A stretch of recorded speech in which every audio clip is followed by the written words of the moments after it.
അവിടെയും ഇവിടെയും തിരിഞ്ഞു നടക്കുന്ന 10, 12, 15 വയസ്സുള്ള പെൺകുട്ടികൾ, 10ാം ക്ലാസ്സിലും 9ാം ക്ലാസ്സിലും 8ാം ക്ലാസ്സിലും പഠിക്കുന്ന പെൺകുട്ടികൾ ആ സമയങ്ങളിൽ പല സ്ഥലങ്ങളിലും നടക്കുന്നത് കാണുമ്പോ മക്കളെ നിങ്ങൾ എവിടെ പോവുകയാണ്? ചോദ്യം ചെയ്യുന്നവരെ കളിയാക്കുന്നവരുണ്ടോ, പരിഹസിക്കുന്നവരുണ്ടോ, അവരെ ഒറ്റപ്പെടുത്തുന്നവരുണ്ടോ? എന്റെ പ്രിയപ്പെട്ടവരെ, ഇന്നും നാളെ രാവിലെ പത്രമെടുത്ത് വായിച്ചു നോക്ക്.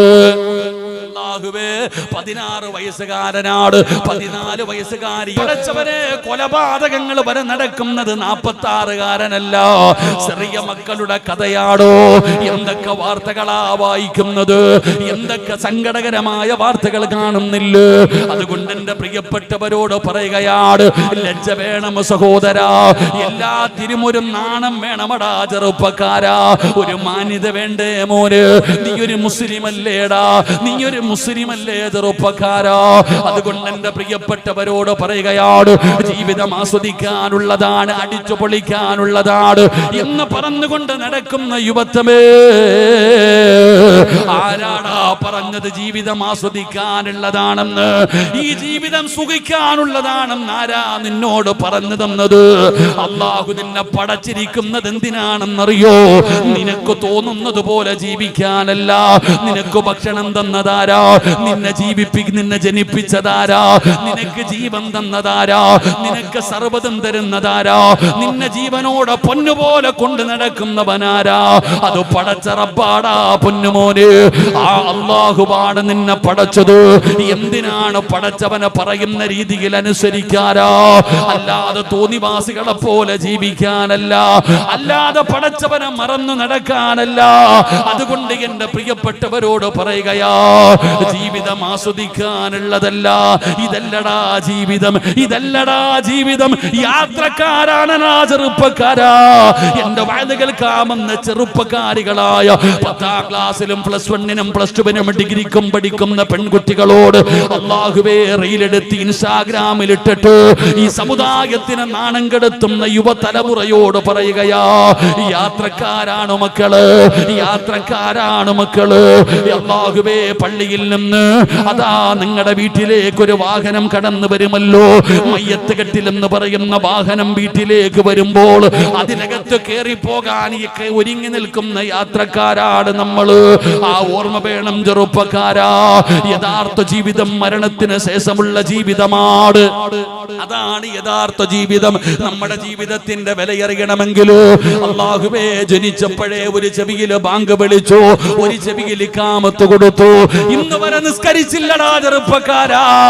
ആ ബാങ്കും ഇഖാമത്തും കൊടുത്ത നിസ്കാരം ഇതുവരെ നിസ്കരിച്ചിട്ടില്ല. ആ നിസ്കാരം ഏതാണെന്നറിയോ? 3 കഷ്ടം വെള്ളത്തുള്ളിയിൽ പൊതിഞ്ഞിട്ട് നിന്നെ കൊണ്ടുവരുന്ന ഒരു ദിവസമുണ്ടല്ലോ, മൂക്കിന്റെ ദ്വാരം പഞ്ഞി കൊണ്ടടയ്ക്കുന്നേ, കാണേണ്ടവർ കണ്ടോ ഇതാ പൊതിയുന്നേ, മയ്യത്തു കട്ടിൽ തോളിലേക്കുയരുന്നേ, പുരയ്ക്കുള്ളിലപ്പോൾ രോദനം ഉയരുന്നേ, അരുമക്കിടാങ്ങൾ വാപ്പയെ വിളിക്കുന്നേ, അതിനുത്തരം നൽകാതെ നീ കിടക്കുന്നേ. അല്ലാഹുവേ എന്റെ പ്രിയപ്പെട്ട സഹോദരാ, നെല്ലിക്കുന്ന പള്ളിയുടെ മുമ്പിലേക്ക് 3 കഷ്ടം വെള്ളത്തുടിയിൽ പൊതിഞ്ഞിട്ട് നിന്റെ ജനാസ കൊണ്ടുവന്ന് ഈ പള്ളിയുടെ മുമ്പിൽ വെക്കുമ്പോ ആരും പറയാറില്ല, ബാങ്ക് വിളിച്ചില്ല, ഇഖാമത്ത് കൊടുത്തില്ല. നേരത്തെ വിളിച്ചു വച്ചിരിക്കുകയാ, നേരത്തെ വിളിച്ചു വച്ചിരിക്കുകയാ. മരിച്ചാ കുളിപ്പിക്കണം, പൊതിയണം, കബറ കുടിക്കണം, കൊണ്ടുവന്ന് നിസ്കരിച്ചിട്ട് കബറടക്കണം ചെറുപ്പക്കാരാ. അതുകൊണ്ട് എന്റെ പ്രിയപ്പെട്ടവരോട് പറയുകയാണ്, മക്കളെ എല്ലാത്തിനും ഒരു പരിധിയുണ്ട്, എല്ലാത്തിനും ഒരു പരിധിയുണ്ട്. മഹാനായ സയ്യിദുനാ ഉസ്മാൻ ഇബ്നു അഫ്ഫാൻ റളിയല്ലാഹു തആല അൻഹുവിന്റെ ഒന്നാമത്തെ ഗുണമെന്താ? ആ സ്വഹാബിയുടെ ലജ്ജ കണ്ടിട്ട് മലക്കുകൾ പോലും അത്ഭുതപ്പെട്ടു എന്ന് ആദരവായ പ്രവാചകൻ നബി മുഹമ്മദ് മുസ്തഫ സല്ലല്ലാഹു അലൈഹി വസല്ലം ആ സഹാബിയുടെ ലജ്ജ കണ്ടിട്ട് മലക്കുകൾ പോലും ലജ്ജിച്ച് തല താഴ്ത്തി. അല്ലാഹു നമുക്ക് ഈമാൻ നൽകുമാറാകട്ടെ. അല്ലാഹു നമുക്ക് ഈമാൻ നൽകുമാറാകട്ടെ. നിങ്ങളോട് തലമറയ്ക്കാനൊന്നും ഞാൻ പറയുന്നില്ല. ഇന്നത്തെ പെൺകുട്ടികളോട് തലമറയ്ക്കാൻ പറയുന്നില്ല.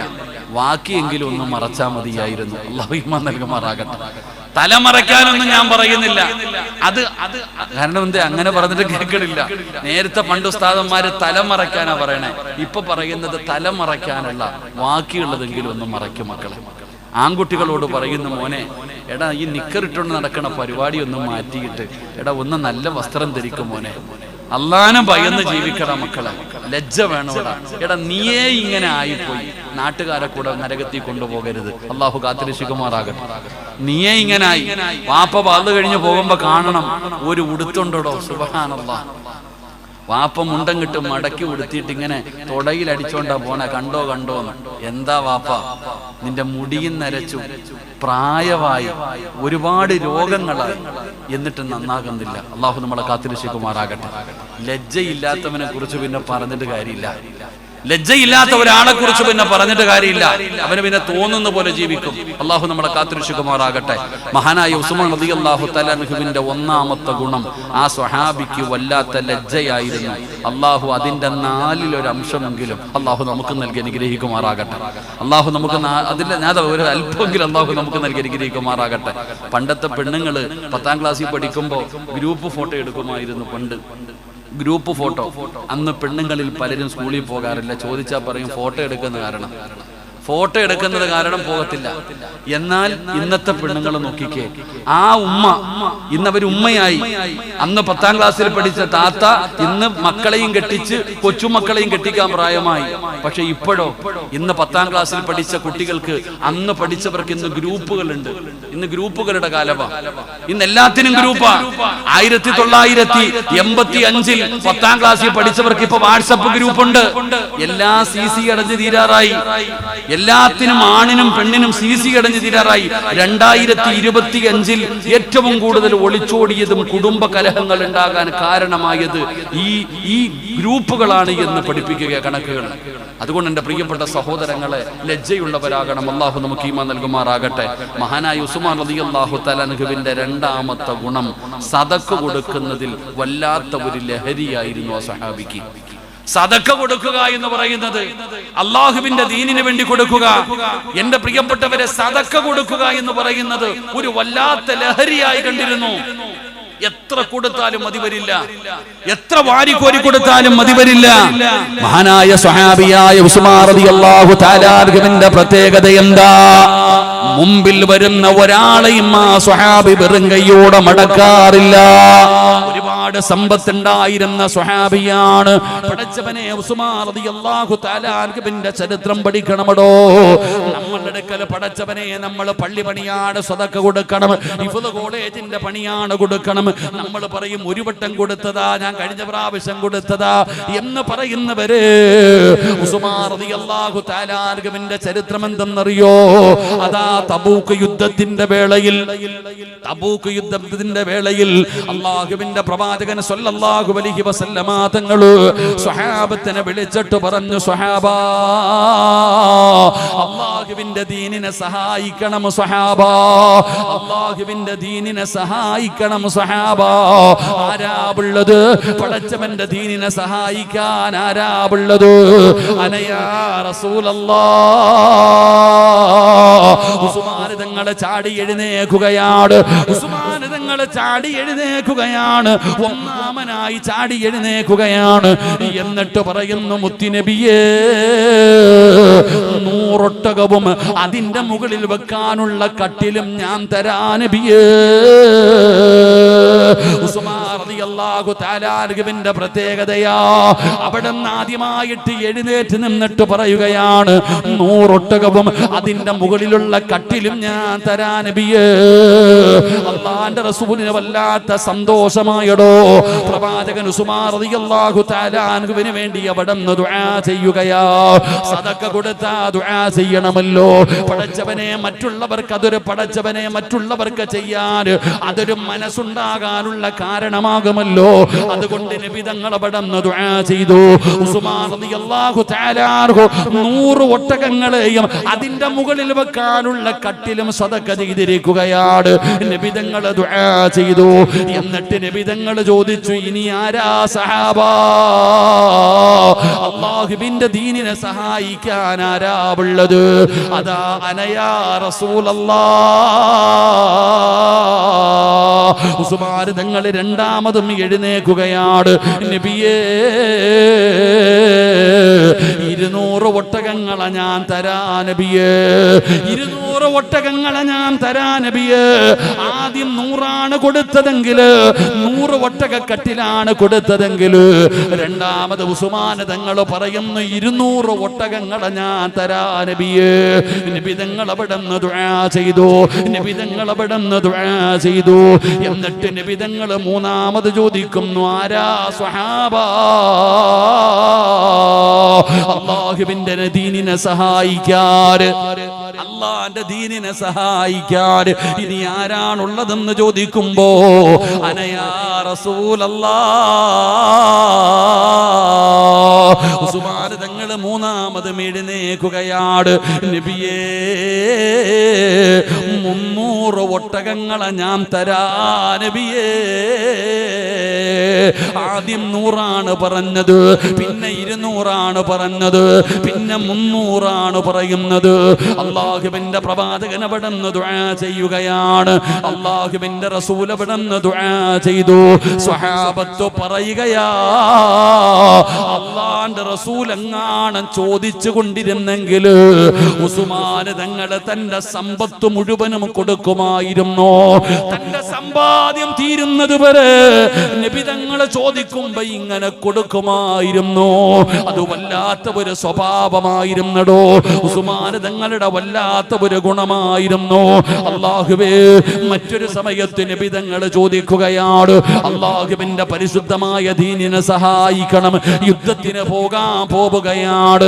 സ്വഹാബത്തിനെ വിളിച്ചു കൂട്ടി മസ്ജിദുൻ നബവിയിൽ നിന്നുകൊണ്ട് പ്രവാചകൻ അവിടുന്ന് ചോദിക്കുമ്പോ മഹാനായ സയ്യിദുനാ ഉസ്മാൻ ഇബ്നു അഫ്ഫാൻ റളിയല്ലാഹു തആല അൻഹു എഴുന്നേറ്റ് നിന്നിട്ട് പറയുകയാണ്, യാ റസൂലല്ലാഹ്, 950 ഒട്ടകങ്ങളെ ഞാൻ തരാ നബിയേ. 9 സഹോദരാ, 950 ഒട്ടകങ്ങളെ ഞാൻ തരാ നബിയേ. 50 കുതിരകളെ ഞാൻ തരാ നബിയേ. ഉസ്മാൻ തങ്ങളുടെ സമ്പത്തൊന്ന് ചിന്തിച്ചു നോക്കടോ. 950 ഒട്ടകങ്ങള്, 50 കുതിരകള്, 10,000 സ്വർണ്ണ നാണയങ്ങളാണ് അല്ലാഹുവിന്റെ റസൂൽ ചോദിക്കേണ്ട താമസം. മഹാനായ സയ്യിദുനാ ഉസ്മാൻ ഇബ്നു അഫ്ഫാൻ റളിയല്ലാഹു തആല അൻഹു അവിടുന്ന് സദഖ കൊടുത്തത് പടച്ചവനെ വല്ലാത്ത ഒരു മനസ്സായിരുന്നു. നമ്മളൊക്കെ മദീനത്ത് പോകാറുണ്ടല്ലോ, ഒരുപാട് തോട്ടങ്ങൾ കാണാറുണ്ടല്ലോ. പേര് ഉസ്മാൻ, പടച്ചവനെ ഉസ്മാൻ തങ്ങളുടെ കിണർ കാണാൻ സഹോദരാ. നബി തങ്ങളുടെ കാലഘട്ടത്തില് റോമ കിണറെന്ന് പറയുന്ന ഒരു കിണറുണ്ടായിരുന്നു. വെള്ളത്തിന് വല്ലാത്ത ക്ഷാമമായിരുന്നു. മുസ്ലിമീങ്ങള് വെള്ളമെടുക്കാൻ പോകുമ്പോ ആ യഹൂദിയായ മനുഷ്യൻ അവിടെ നിന്ന് മുസ്ലിമീങ്ങൾക്ക് വെള്ളം കൊടുക്കില്ലായിരുന്നു. മുസ്ലിമീങ്ങൾ വെള്ളം കോരാൻ പാടില്ല. അല്ലാഹുവേ, സ്വഹാബത്തിന് വല്ലാത്ത സങ്കടമായി. അല്ലാഹുവിന്റെ പ്രവാചകന്റെ മുമ്പിൽ വന്ന് പരാതി പറഞ്ഞപ്പോ ആരാ സ്വഹാബാ?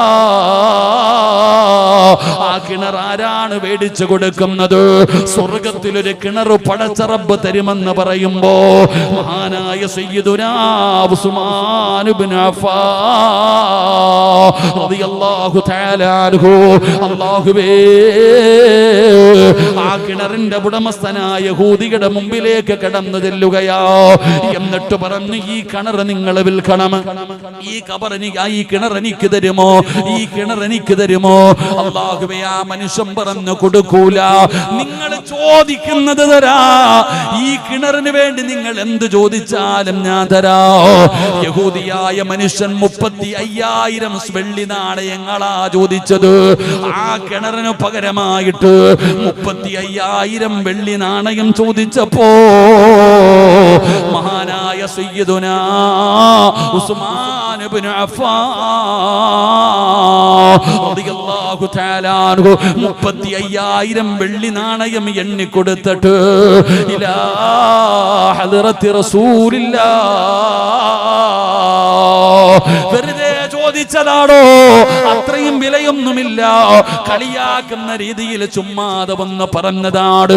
35,000 വെള്ളി നാണയം തന്നാ ഞാൻ തരാ. ഉസ്മാൻ തങ്ങൾ പടച്ചവര് ആ മനുഷ്യന്റെ കയ്യിൽ 35,000 വെള്ളി നാണയം കൊടുത്തിട്ട് അവിടെന്ന് ആ മനുഷ്യനെ കെട്ടിപ്പിടിക്കുകയാ. അവിടെ നിങ്ങനെ കെട്ടിപ്പിടിക്കുകയാ. അല്ലാഹുവേ, എനിക്ക് സ്വർഗത്തിലൊരു കിണർ തന്നെ തന്നല്ലോ. ഉസ്മാൻ തങ്ങൾ മുത്തുനബിയുടെ ചാരത്ത് ചെല്ലുകയാണ്. നബിയേ, ആ കിണർ ഞാൻ വാങ്ങി നബിയേ, ആ കിണർ ഞാൻ വാങ്ങി നബിയേ, അത് മുസ്ലിമീങ്ങൾക്ക് വേണ്ടി ഞാൻ കൊടുത്തിരിക്കുന്നു നബിയേ.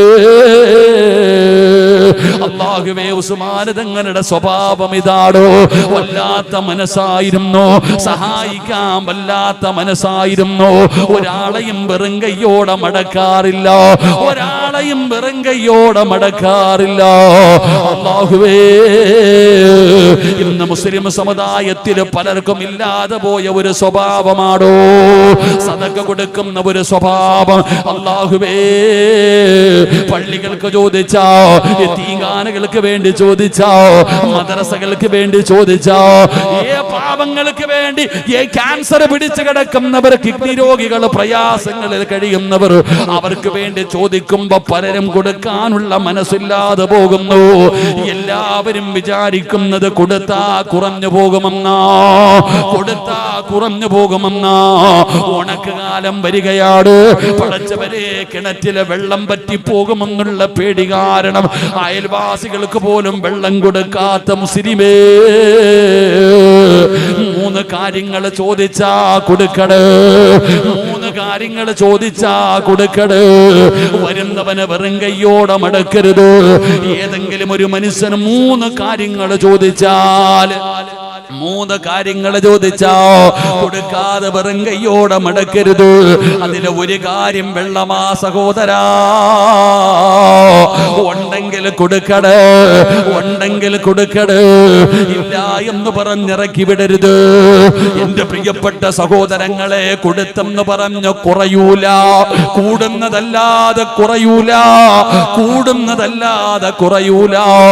മഹാനായ സയ്യിദുനാ ഉസ്മാൻ ഇബ്നു അഫ്ഫാൻ റളിയല്ലാഹു തആല അൻഹുവിന് അല്ലാഹു വാരിക്കോരി കൊടുക്കുകയാ. അതുകൊണ്ട് എന്റെ പ്രിയപ്പെട്ടവരോട് പറയുകയാണ്, അല്ലാഹുവേ, ഏത് കാര്യത്തിനു വേണ്ടി ചോദിച്ചാലും കൊടുക്കടോ. അല്ലാഹുവിന്റെ ദീനിന് വേണ്ടി കൊടുക്കൂ. കഴിഞ്ഞ ഉറൂസിന് വന്നപ്പോ പടച്ചവനെ ഇല്ലാത്ത ഒരു ബിൽഡിംഗ് എന്ന് പുറകിൽ കണ്ടു. അല്ലാഹുവിന്റെ പരിശുദ്ധമായ ഖുർആൻ പഠിക്കുന്ന മക്കൾക്ക് വേണ്ടി പടച്ചവനെ മനോഹരമായ ഒരു ബിൽഡിംഗ് പണിതിട്ടിരിക്കുകയാ. അല്ലാഹുവേ, ആരൊക്കെ അതിനു വേണ്ടി സഹായിച്ചോ അവർക്ക് അർഹമായ പ്രതിഫലം കൊടുക്കണേ അല്ലാഹ്.